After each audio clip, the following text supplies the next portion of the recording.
بۆ یەکەم جار پاش 12 ساڵ لە ڕەشنووسی بودجەی وەزارەتی بەرگری ئەمریکادا هیچ هاوکاریەک بۆ وەزارەتی پێشمەرگە جێ نەکراوەتەوە. ئەمە لە کاتێکدایە لە ساڵی 2014ەوە دروست لە سەرەتای شەڕی دژی تیرۆرەوە هاوکاریەکانی ئەمریکا بۆ پێشمەرگە بەردەوامن. ئەگەر ڕەشنووسی بودجەی 2027 وەزارەتی بەرگری ئەمریکا وەکو خۆی پەسەند بکرێت، ئەوە چیتر پێشمەرگە هیچ هاوکارێکی دارایی لە واشنتۆنەوە بنایەت و ئەو 61 ملیۆن دۆلارەی لە 2026دا بۆ پێشمەرگە نێدراوە دەبێتە دوایین پاکێجی لێک تێگەیشتنەکەی نێوان واشنتن و هەولێر.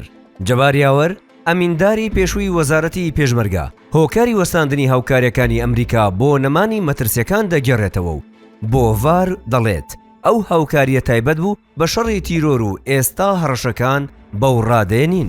جەباریاوەر ڕەتی دەکاتەوە وەستاندنی هاوکاریەکان پەیوەندی بە گۆڕانکاری لە استراتیژی ئەمریکا یان نیگەرانی واشنتۆن لە پێشمەرگە و هەرێمی کوردستان هەبێت، وەکەوەی لە بەشێک لە میدیاکانەوە باس دەکرێت. ڕاگررتنی هاوکاریەکانی پێشمەرگە لە کاتێکدایە هاوکاریەکان بۆ عێراق بەردەوامن و لە ڕەشنووسی بودجەدا 96 ملیۆن و 452 هەزار دۆلاریان بۆ تەرخان کراوە.